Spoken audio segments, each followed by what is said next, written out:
depoimento especial para, hã, vamos dizer assim, subsidiar as perguntas que o advogado vai fazer. Ou vai dizer assim: "Olha, talvez essa pergunta aqui não é interessante tu fazer". Então a gente tem essa impossibilidade, porque isso é feito sob o sigilo de justiça. Então a gente olha assim, um depoimento especial, por exemplo, que é feito com todo esse critério, e o advogado já está lá compartilhando prova com o psicólogo para fazer um laudo pericial, para ele juntar um contraparecer dentro do processo, isso pode dar um rolo tremendo para todo mundo, para o advogado, para a parte, para o psicólogo.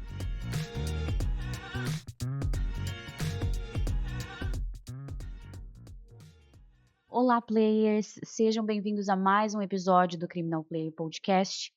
Hoje, com o meu querido amigo, com o coordenador da nossa clínica de estudos sexuais aqui da comunidade, que está fazendo um sucesso até fora da Criminal Player, Alfeu Kronbauer, lá do Rio Grande do Sul.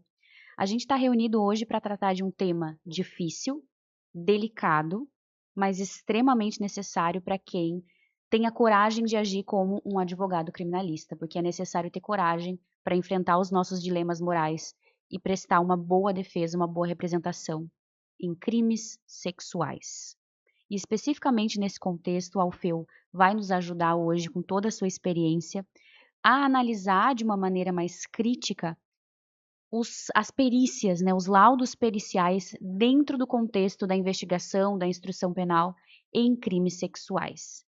Alfeu, para começar o nosso diálogo aqui, queria que você explicasse quem é você para o pessoal aqui da comunidade que ainda não te conhece e como que você começou a ter esse interesse acadêmico, você é voraz cientificamente falando, para estudar especificamente o tema dos crimes sexuais. Como que você chegou nesse ponto? Fala um pouquinho de ti. Meu nome é Alfeu, sou advogado já há 6 anos. Trabalho desde 2014 com advocacia, minha esposa também é advogada. A gente começou na advocacia pela OAB dela, eu na condição de estagiário, ela na condição de advogada, e nós, se deparamos em algum momento da atividade, do exercício da profissão, com diversos pais e padrastos sendo denunciados, sendo presos por crimes sexuais, e isso aconteceu em torno de 2017 e 2018.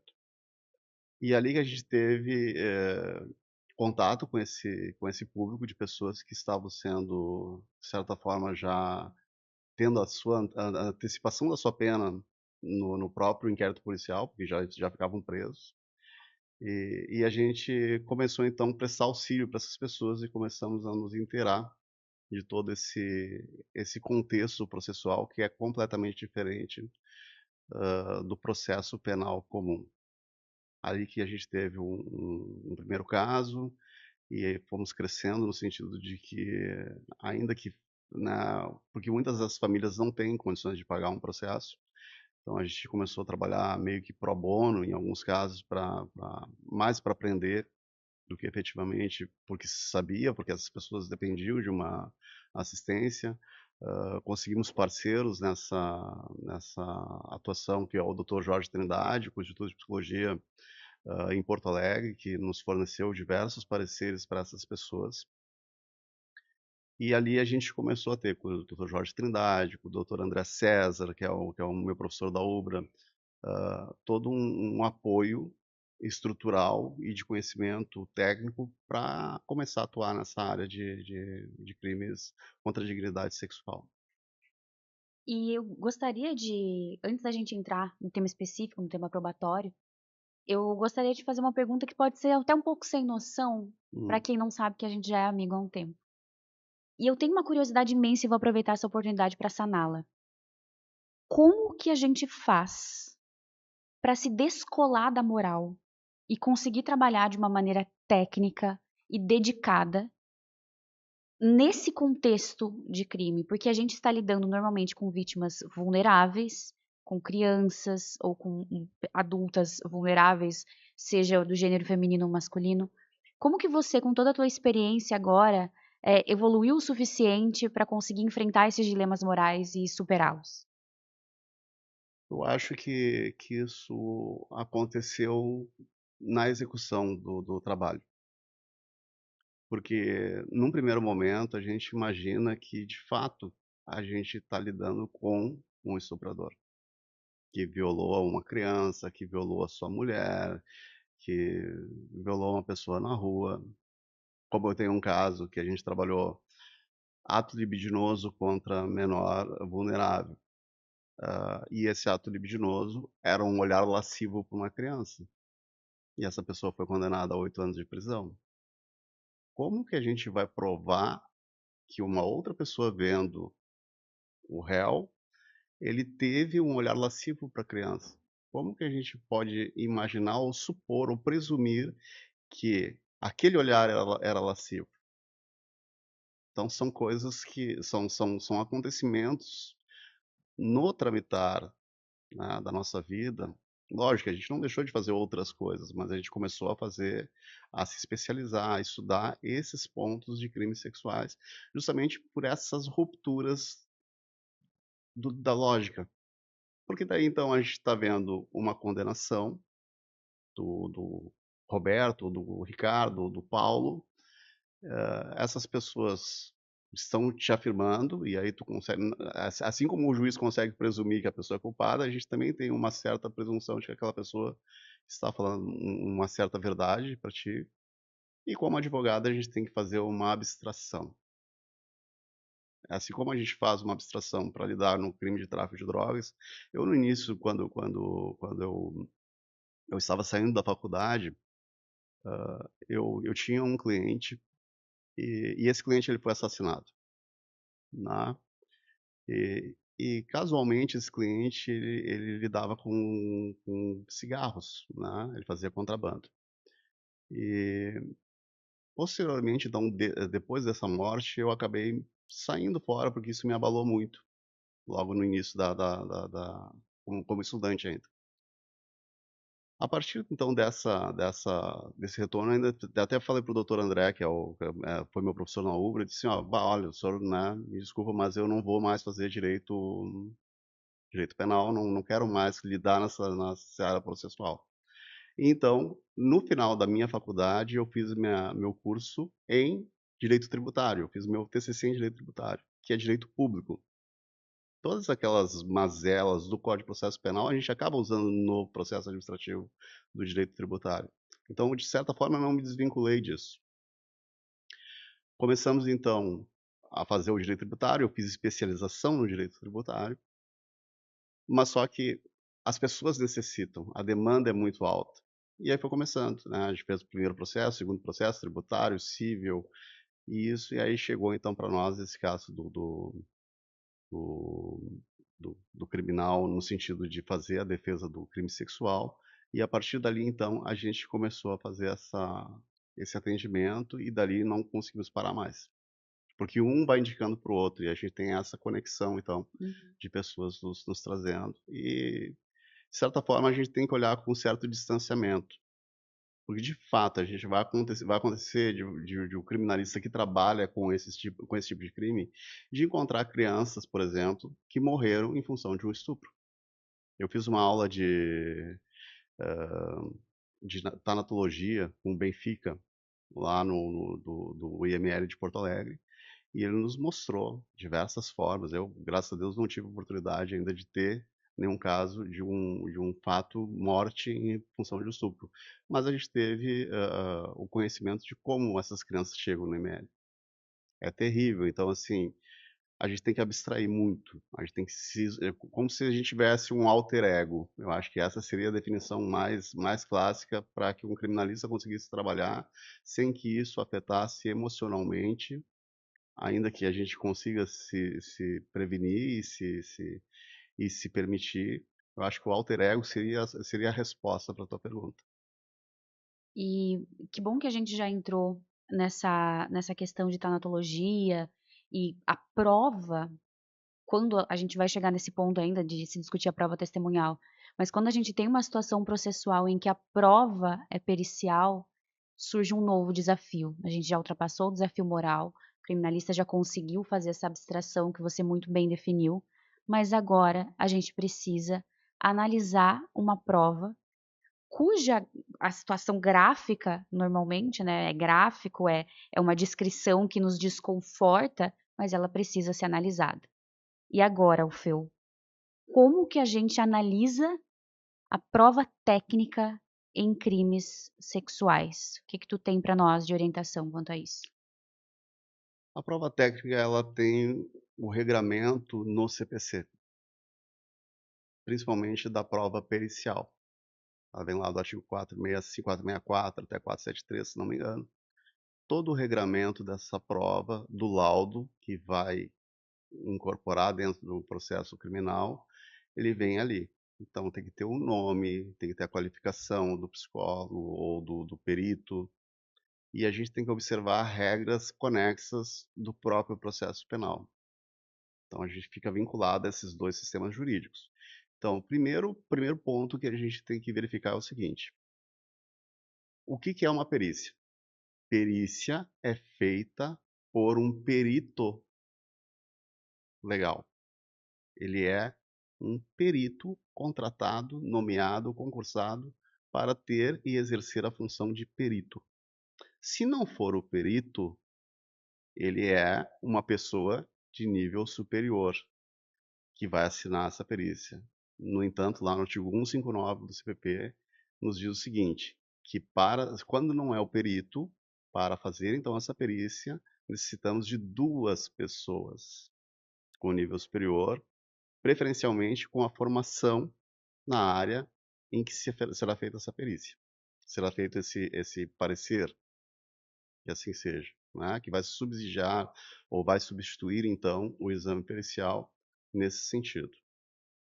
E aí, então, a gente tem todo o regramento, depois dessa situação, a gente tem todo o regramento de como se faz esse procedimento para, então, ele ser admissível dentro do processo penal. O que que nós temos encontrado hoje? Hoje nós temos encontrado uma avaliação psicológica, que ela é requerida pelo delegado, e essa avaliação psicológica, ela é feita, não raras vezes, pelo menos no Rio Grande do Sul, com exceção de outros estados que têm um outro procedimento, ela é feita por um perito contratado pelo estado. Um perito não, desculpa, um psicólogo forense ou um psiquiatra forense, mas ele não é perito. Olha a diferença. Esse cara que não é perito, esse profissional que não é perito, o que que vai acontecer com ele? A perícia dele, aquele documento que ele vai emitir, ele pode substituir o laudo pericial? Em tese, não, mas ele é admitido como uma prova válida dentro do processo penal. Bom, o que que acontece com esse laudo, né, com esse laudo de avaliação psíquica, né? Quem emite laudo é somente esse perito contratado pelo Estado, perito legal, no caso.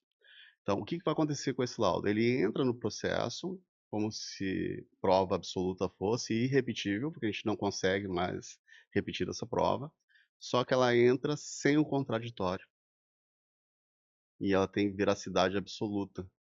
E a gente vai ver o protocolo que é aplicado. É o NCHD. Ele não vem com uma expressão de margem de erro, ele vem geralmente com uma indicação de que foi feito uma prévia entrevista com a acompanhante, o que não tem no protocolo, e aí a gente vê uma entrevista com a criança de 7, 8 minutos, em que essa entrevista é utilizada com viés confirmatório, somente para verificar a versão que a acompanhante deu. É isso que nós temos dentro do inquérito policial e que aí vai resultar no indiciamento.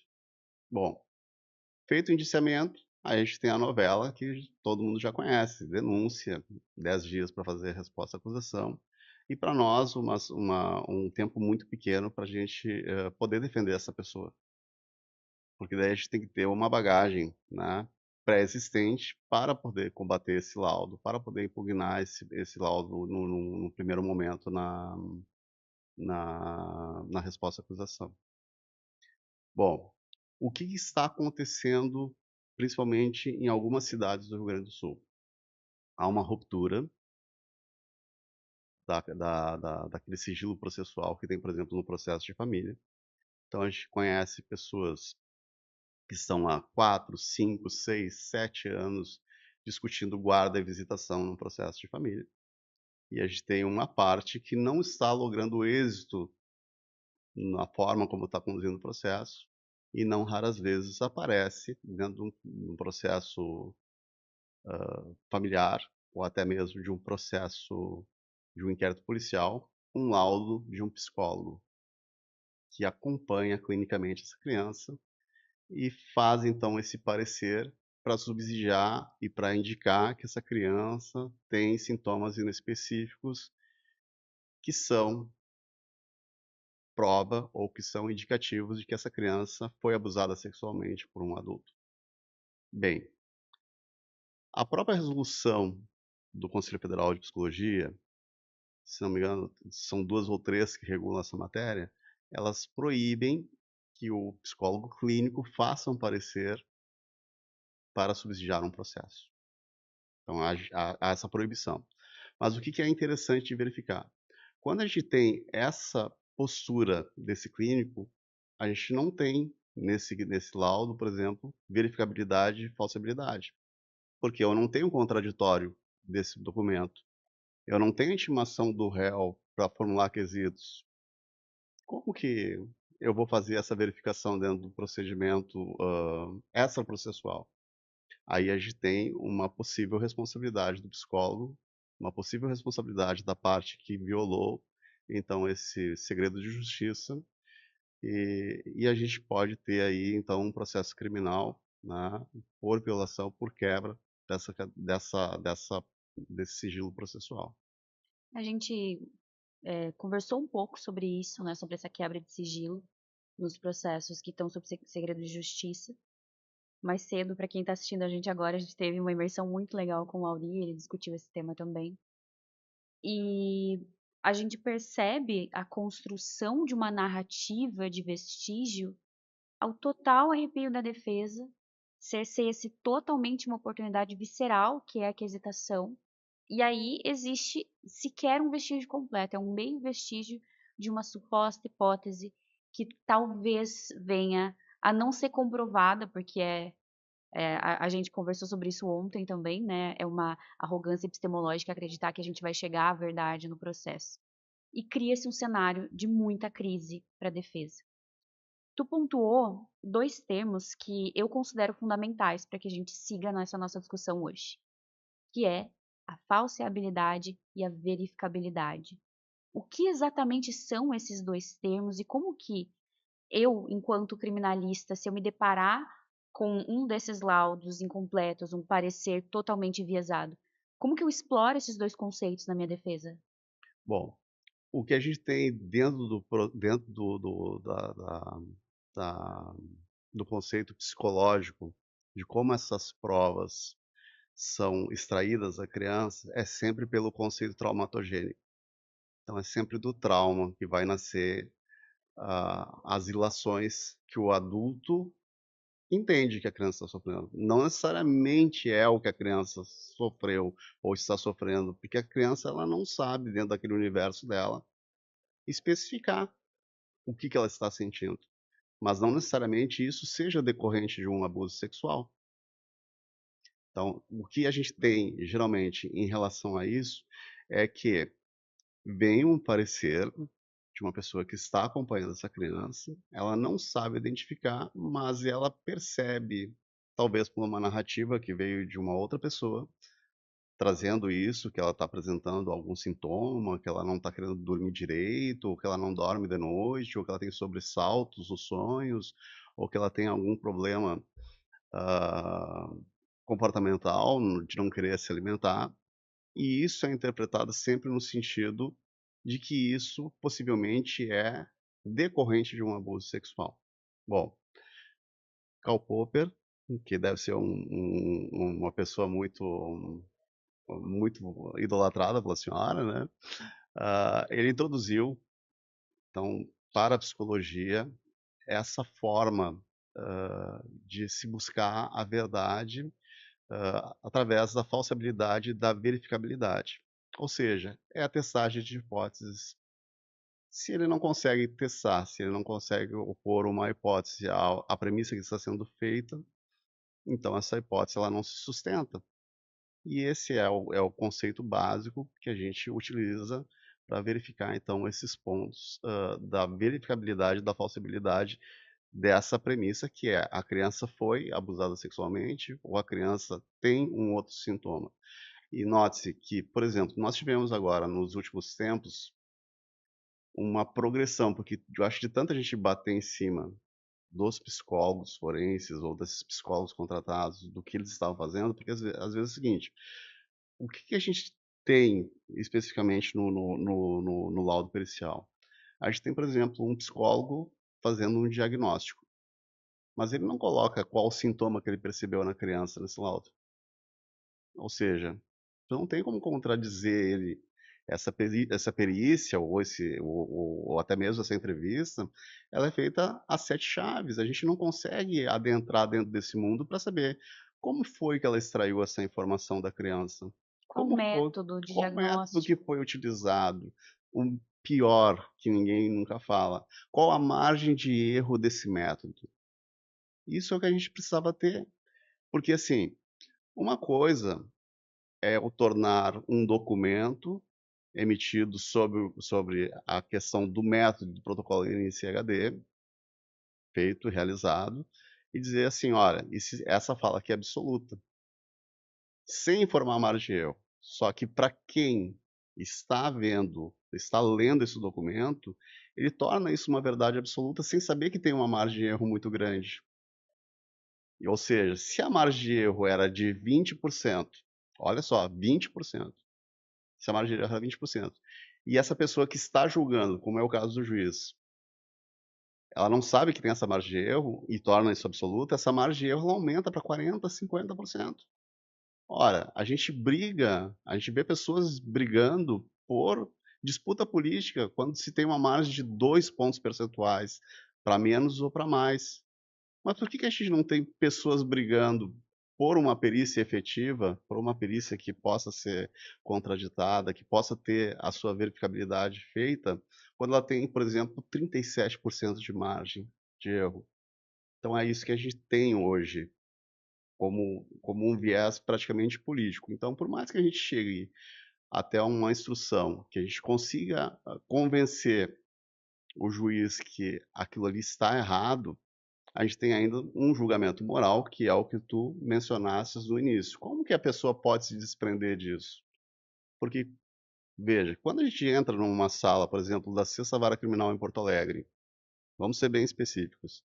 Sexta Vara Criminal em Porto Alegre, para fazer a defesa de um réu supostamente ah, que tenha supostamente praticado um crime sexual, o advogado, se ele for sozinho e ele for um homem, ele tem, assim, meio que um ranço de dizer assim: "Olha, mas se tu tá defendendo o estuprador, porque tu também é estuprador". É como se fosse basicamente isso, te marca um xizão na testa e diz assim: "Olha só, né, aqui não se defende estuprador, aqui a gente tá pelas criancinhas". Então a gente tem isso, né. Então tudo que a gente fala, geralmente é contraditado sob esse viés, mas tá, eu tenho uma verificação desse pensamento? Eu não tenho. Nós tivemos uma situação em que a fonte da informação foi um pensamento mágico. O que que é o pensamento mágico? Esse é um objeto da minha formação lá na psicologia jurídica da Unicinos. Pensamento mágico é quando ele é composto, né, de imagens sobrenaturais, de pensamentos de: "Ah, vou bater 3 vezes aqui nessa mesa, vai sumir", né. Quantas vezes a gente já fez isso? "Ah, bate na mesa aí, falou que vai morrer, bate na mesa aí para não acontecer". Isso é um pensamento mágico. Ou até mesmo a questão, como a gente trabalha nesse processo específico, de uma revelação divina. A pessoa foi numa igreja, não estou fazendo apologia nenhuma, né, nem abonando, nem desabonando nenhuma religião, mas a pessoa foi numa igreja e durante uma oração ela recebeu uma revelação divina de que uma pessoa abusava da sua afilhada. E isso foi fonte da informação que subsidiou, por exemplo, um registro policial. Mas dali, desse registro até a condenação, toda a função, a defesa não sabia disso. Quando chegou na instrução, que a testemunha de acusação, veja bem, não era a testemunha da defesa, a testemunha era rolada pelo Ministério Público. Foi lá e disse: "Olha, A gente só registrou a ocorrência porque a minha vizinha teve essa revelação divina. A gente pegou a criança, colocou ela tipo num interrogatório dentro de casa. A criança confessou. Olha o peso disso. Olha o peso dessas palavras. A criança confessou que isso de fato acontecia. Olha a extorsão da verdade da criança. Eu tenho que extorquir, assim, ó, confessa que isso que está acontecendo. Qual a coação moral que a criança está sentindo? Se ela discorda de Deus nesse contexto religioso, né? Você coloca uma criança para discordar ou concordar com uma revelação divina, né? O peso que se coloca na decisão dessa criança que tomou a decisão de confessar, né? E aí tem uma situação toda do sentido de que não é somente o medo de Deus ou o medo da religião, é o medo da mãe, porque a mãe chegou e disse: "Não, disse, olha, eu não tive uma conversa amistosa com essa criança, né, com a minha filha, mas ela confessou que isso aconteceu". Qual a credibilidade que eu tenho dessa informação? Nenhuma, zero. Mas aí o que acontece? Por exemplo, no caso concreto, eu não tenho, por exemplo, como contraditar o laudo, eu não tenho como contradizer o depoimento especial, porque essa criança, por exemplo, veio dos 4 aos 16 anos falando e ouvindo a mesma coisa, que ela foi vítima de um abuso sexual, mesmo que ela não tenha sido, mesmo que ela tenha esquecido. E aí ela chega no depoimento especial 12 anos depois, 12 anos depois, vem fazer o testemunho. E ela diz o seguinte: "Não, de fato aconteceu isso. Não, e pior, não aconteceu só isso, aconteceu muito mais. Foi assim, foi assado, foi isso, foi aquele outro". E isso nos causou uma estranheza quando aconteceu. No entanto, o réu foi condenado. Subimos para o tribunal. Quando chega no tribunal, o desembargador relator diz o seguinte: "É, de fato, as informações que essa criança prestou, que essa adolescente prestou no depoimento especial, elas eclodiram com o passar do tempo, foi até melhor para o processo". Ou seja, completamente contrário a todas as orientações que, por exemplo, a lei do depoimento especial dá para esses casos, de que seja feito o mais rápido possível a escuta especializada dessa criança, para não se perder nenhum fato. A Maíra Marque Gomes, que é uma expert nossa aqui na comunidade, ela escreveu um livro chamado Dosimetria da Pena e Psicologizações. E ela já inaugura a obra trazendo essa discussão sobre a expectativa que os adultos em posição de cuidado colocam sobre uma criança que a gente tem essa hipótese suspensa, né, de foi ou não foi, então supostamente abusada por outro adulto. Esta criança também está sofrendo um martírio do processo. Ela passou 12 anos da sua vida sendo colocada diante de autoridades e ela precisa atender à expectativa dessas autoridades. Eu não estou aqui dizendo que definitivamente seu cliente deveria ser inocentado em nada do gênero. Quem já está acostumado com as discussões da comunidade sabe que a gente sempre deixa a moralidade de lado para conseguir travar uma discussão racional. O que eu estou pontuando aqui é olhar também para a vítima de que talvez ela esteja tentando responder a uma expectativa dos adultos em volta. Uma criança não tem a mínima noção, em tenra idade, do que é o fato real, ou do peso que é você chegar para aquele tio de roupa escura, que antigamente era com juiz, né? Hoje em dia que é com profissional, hoje em dia a gente tem escuta especializada. Mas ela não tem noção do que é chegar para aquele tio de roupa escura, de terno, numa sala com iluminada, e ela não sabe o que é contar para ele a verdade, porque ele sabe que a verdade é o que a mãe, o que a tia, o que o tio diz. Como que eu posso atribuir para uma criança o saber do que é a verdade, se ela ainda não aprendeu isso? Nós somos adultos, não sabemos. Se eu pergunto para você o que é a verdade, gente, o Aristóteles estava discutindo isso um tempo atrás, o Sócrates, se existiu, também discutia. Como que eu posso atribuir isso para uma criança, que normalmente é a única fonte daquele processo? E aí a gente vai para outro problema, o Fê. Eu sei que você está com os olhinhos aí. Se Eu estou você bem quiser. voltado para falar. E aí a gente vai para outro problema que é, temos prova técnica, mas e a prova testemunhal em si? Ela adentrou um pouco mais no depoimento especial, mas eu queria conversar um pouco mais contigo sobre uma crise que nós enfrentamos enquanto garantistas, né? Que agora deu uma flexibilizada, a gente teve decisões recentes no STJ sobre isso, da condenação com base única e exclusivamente na palavra da vítima, a hipervalorização da palavra da vítima nesse contexto. Tu pode discorrer um pouquinho melhor sobre a tua visão enquanto especialista nessa situação de crimes sexuais? Bom, a minha visão ela é enviesada, no sentido de que eu não concordo com esse procedimento que foi adotado na Lei Maria da Penha em 2006 para os inquéritos policiais, para as medidas de proteção, protetivas de urgência. É onde nasce no direito brasileiro, para nós advogados e para as vítimas, que a palavra da vítima tem especial relevância. E ao longo dos anos, isso foi sendo transportado para outras áreas do direito, inclusive para os crimes contra a dignidade sexual, em que a palavra da vítima tem especial relevância. Note-se, essa semana agora saiu uma decisão, eu não lembro qual é a ministra, eu acho que é da quinta turma do STJ, dizendo ou referindo que somente seria mantidas as medidas protetivas de urgência caso houvessem provas. Lógico, o que nós entendemos como sendo a palavra da vítima como prova dentro do processo penal. Essa palavra da vítima ela tem que vir corroboradas com elementos externos a essa palavra dela. Ah, eu estava em tal dia com fulano de tal, mas tudo demonstra que ela não estava lá. Como que isso vai ser uma prova? Não, mas a palavra da vítima supre. Então, assim, a condenação, de acordo com o que se tem no STJ, é que a palavra, como sendo a única prova do processo, ela não é suficiente para condenação. No entanto, a gente tem essa discordância entre o que diz o Superior Tribunal de Justiça e o juiz de primeiro grau, que diz o seguinte: não, aqui eu faço dessa forma. É assim que a gente faz aqui. Doutor, não adianta o senhor falar. Ela falou. Se me permite, eu vou fazer uma parte aqui antes de você terminar a sua fala. A gente verificou, perguntamos aos players e também fizemos cruzamento com outros dados, principalmente dados do próprio CNJ. Existe uma crise de aplicação de entendimento jurisprudencial, em especial quando ele pode, de alguma maneira, beneficiar o réu. A gente também verificou, e ontem a gente travou essa discussão com a Auri e Alexandre no painel, sobre a realidade da vara única. A vara única tem, eventualmente, um juiz onde o CPP dele é o CPP que vale, então ele vai valorar, porque cabe a ele de fato, e isso é legítimo, cabe ao juiz a valoração probatória.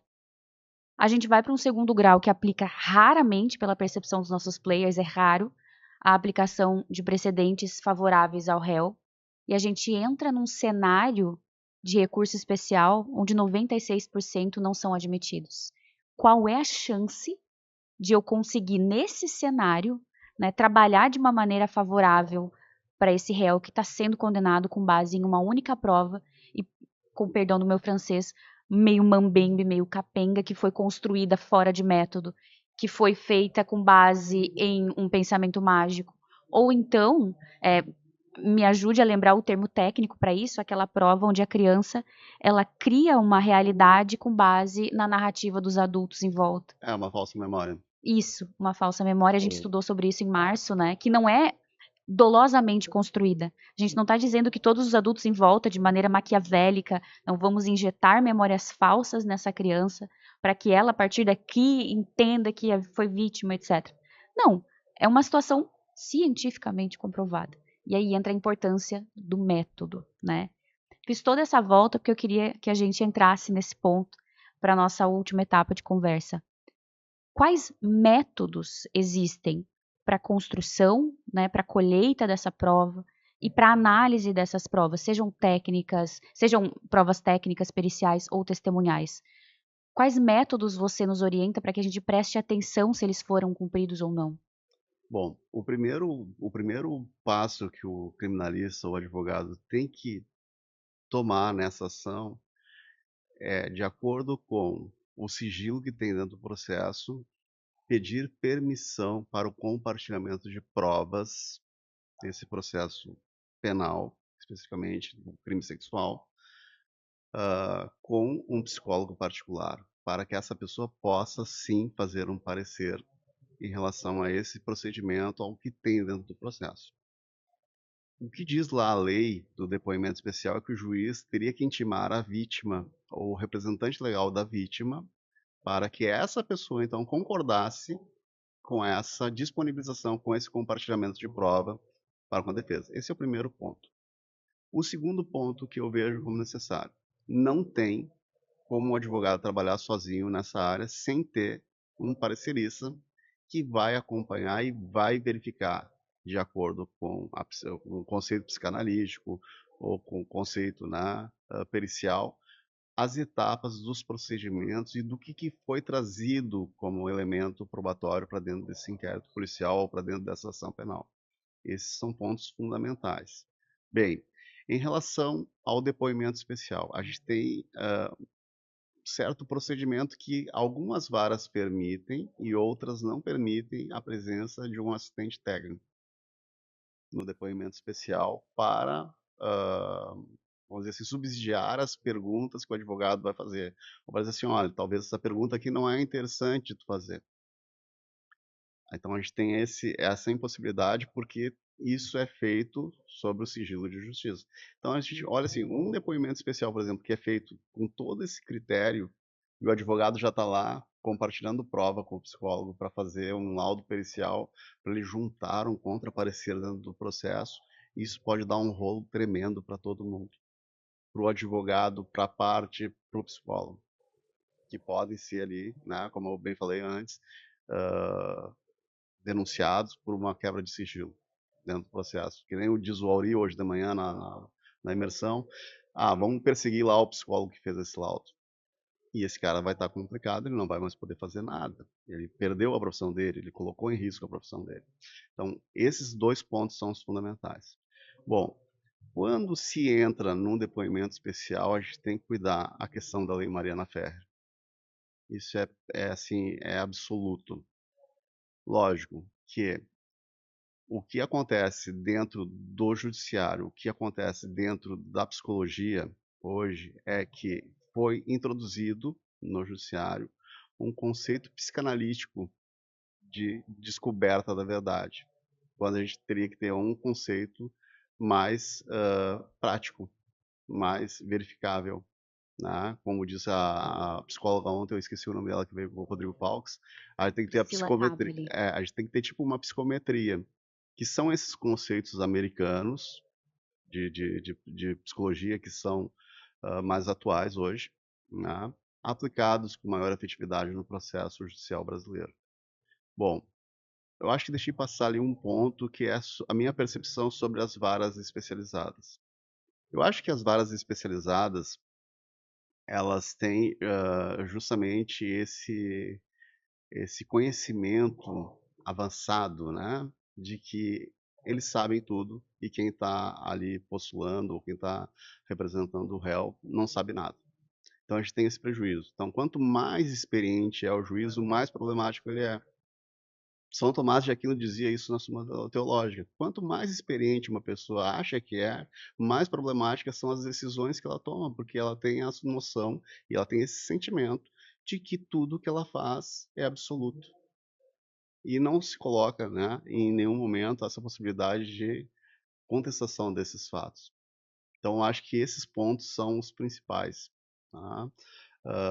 Verificar sempre dentro do laudo, porque a gente tem dois exames, um exame que é de verificação sexual e um exame que é de avaliação psicológica, pelo menos no Rio Grande do Sul.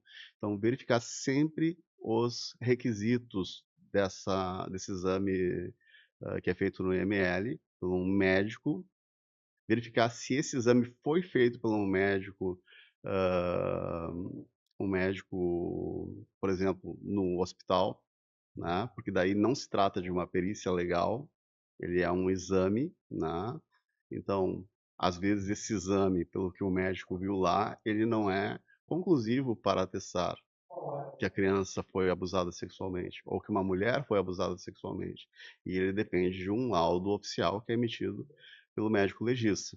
Bom, se eu tenho então a visão, aquele primeiro exame clínico do médico de um hospital, por exemplo, numa cidade do interior onde não tem IML, para se transformar isso numa perícia, há necessidade de pedir que seja feita uma perícia indireta com base nesse exame que foi realizado. Então são coisas que a gente vai pegando assim, né, por exemplo, chegou uma cidade lá, Santiago, por exemplo, não sei se Santiago tem, mas acho que Santiago é Santa Maria o IML. A pessoa não vai em Santa Maria para fazer um exame de verificação sexual, tá. Por exemplo, num crime de estupro, por exemplo, onde há conjunção carnal de fato, quanto tempo demoraria, por exemplo, para se fazer uma perícia? 48 horas? Ou seja, se a pessoa tomou banho, se a pessoa, se lavou, se arrumou e não foi diretamente fazer o exame, essa perícia não vai ter, por exemplo, É né, imprestável, né. é imprestável. Ela não vai ter a possibilidade de fazer uma prova para dentro do processo. Então a gente tem, configurações que somente exercendo e verificando e lendo livros de de perícia médica, né, de exame clínico, de exame psicológico, para verificar de fato, o que está acontecendo no processo para poder, trazer um elemento de prova para dentro do processo. O que se tem muito, o que a gente tem visto muito é que se tenta, durante as respostas à acusação que a gente verificou, por exemplo, dentro do período que a gente trabalha aí, e a vítima sempre é colocada numa situação de que ela está mentindo.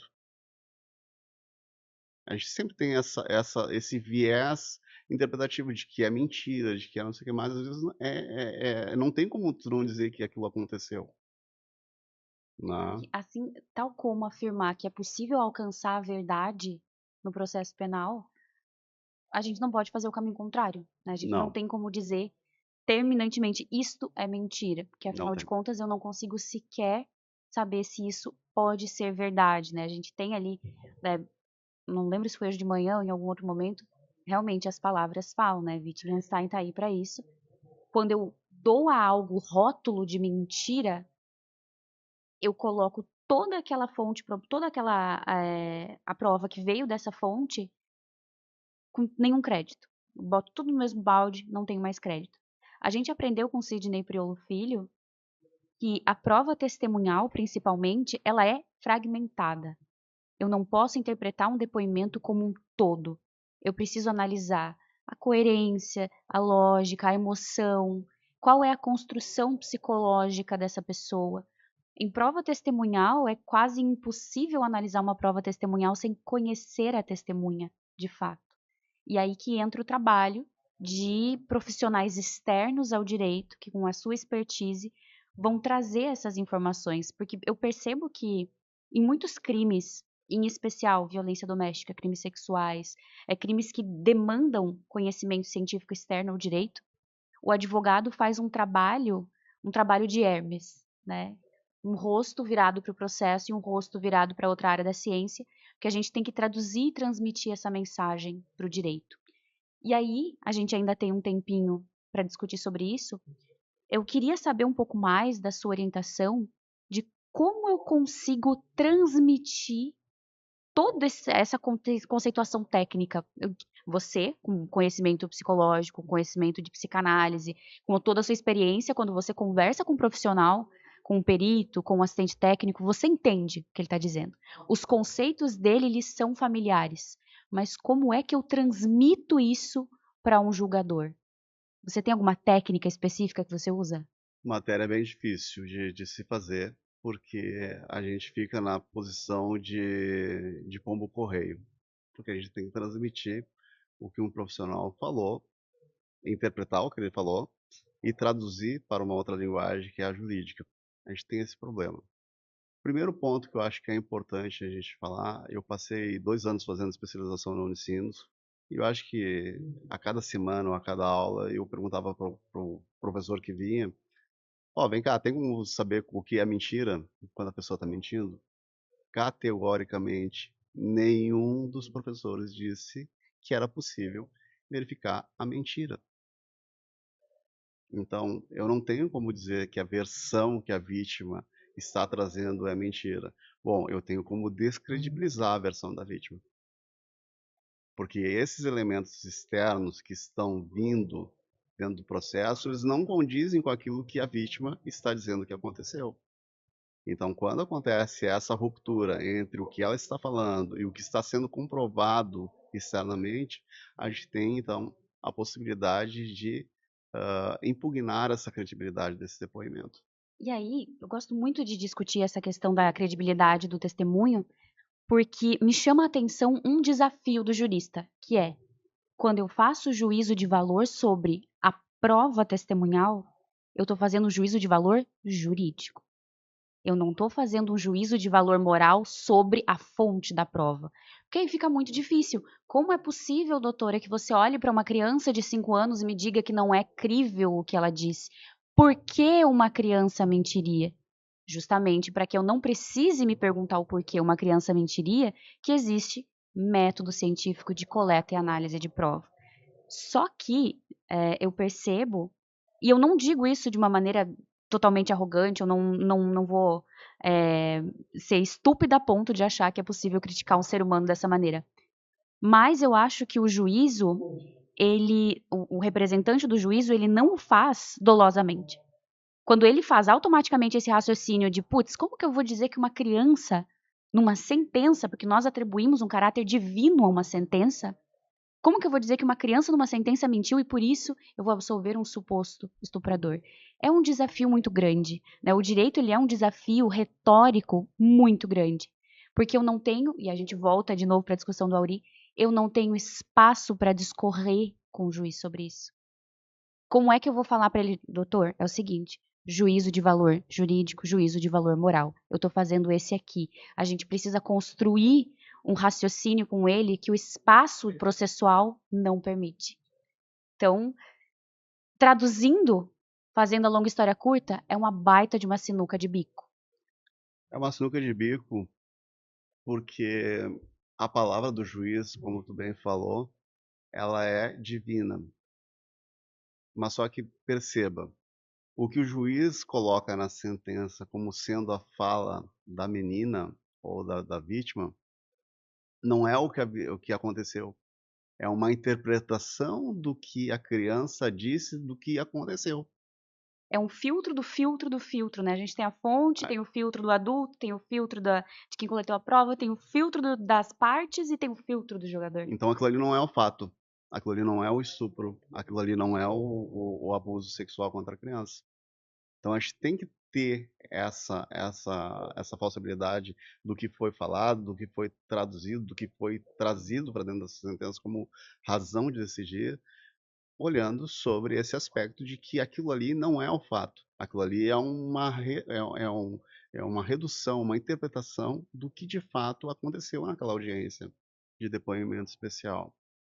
E aí tem uma coisa que, por exemplo, o Manzanero, que é um escritor, um psicólogo espanhol, que escreve muito sobre psicologia do testemunho, sobre depoimentos de crianças, sobre verificação da verdade em depoimentos de menores, ele vai dizer o seguinte: a criança, até os 6 anos de idade, ela não tem construção social suficiente para dizer o que é abuso, o que não é abuso, porque na cabeça dela, ela não tem essa construção formada. E mesmo que alguém diga: "Ó, isso foi abuso", ela vai ter uma ecolalia, ou seja, ela vai repetir isso como sendo abuso, mas não necessariamente ela entenda o conceito do que foi isso.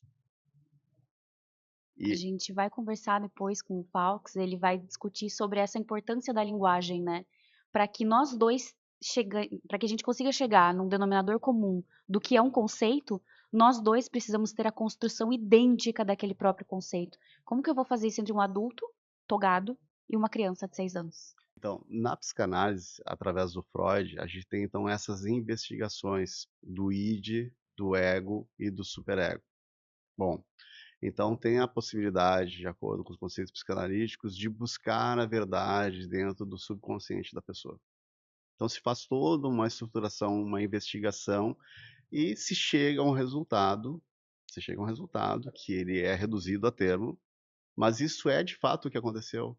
Não, isso é uma interpretação do que aquele psicólogo fez utilizando aquele método que é psicanalítico e que a gente vai olhar nos países mais desenvolvidos como Estados Unidos, como Inglaterra, como Alemanha, ele não é admitido nos processos judiciais, porque não tem possibilidade de falsibilidade, não tem possibilidade de verificabilidade do que é falado ou do que é reduzido nesse laudo, ou nesse parecer, ou nesse documento psicológico que é emitido.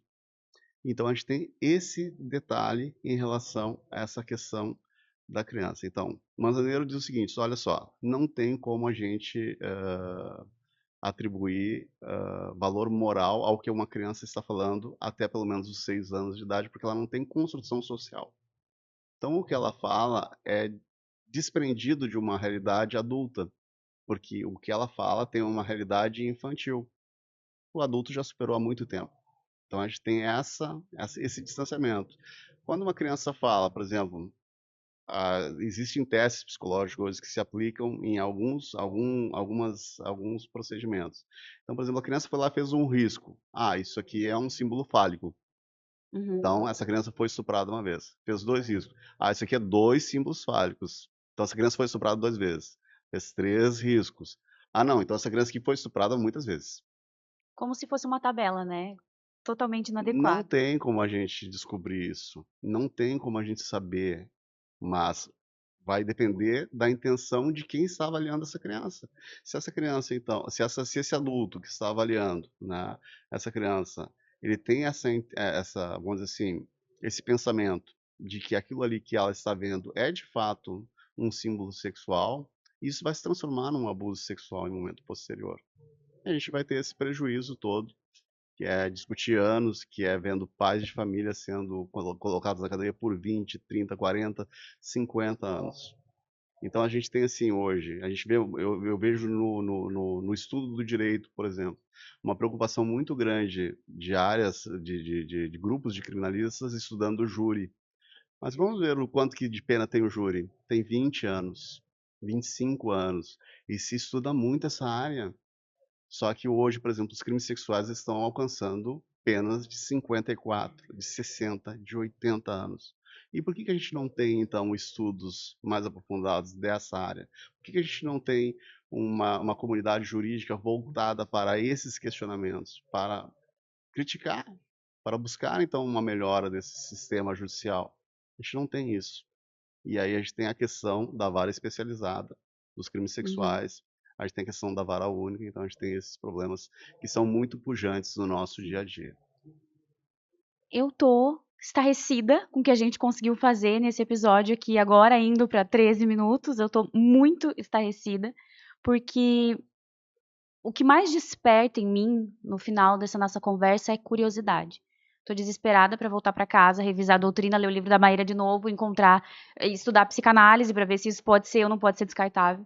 Queria te agradecer, Alfeu, imensamente por ter aceitado esse convite. Queria deixar um convite para que a gente venha discutir a dosimetria da pena em crimes sexuais em Sim. oportunidades futuras. Queria deixar o convite para quem está nos assistindo para fazer parte da comunidade do Alfeu. Ele tem uma clínica de estudos em crimes sexuais. Se você é player, você já conhece o Alfeu, a gente sempre fala da clínica dele nas aulas ao vivo. Muito obrigada por ter participado dessa conversa comigo. E muito obrigada a você que ouviu a gente até aqui. Espero que isso te inspire a se livrar um pouquinho da moral para estudar essa espécie de crime do ponto de vista de valoração jurídica. Muito obrigada, Alfeu. Quem Até a próxima. agradece sou eu, né? Sou muito grato pelo convite. Tenho a dizer que a gente não preparou nada, foi tudo de improviso isso, né? Imagina se tivesse ensaiado. Se a gente tivesse preparado um tema específico para falar. E aí fico à disposição da comunidade, quando quiserem falar sobre um tema específico, a gente prepara, então, com mais tempo. Com toda certeza. Muito obrigado. Muito obrigada. Êêêê!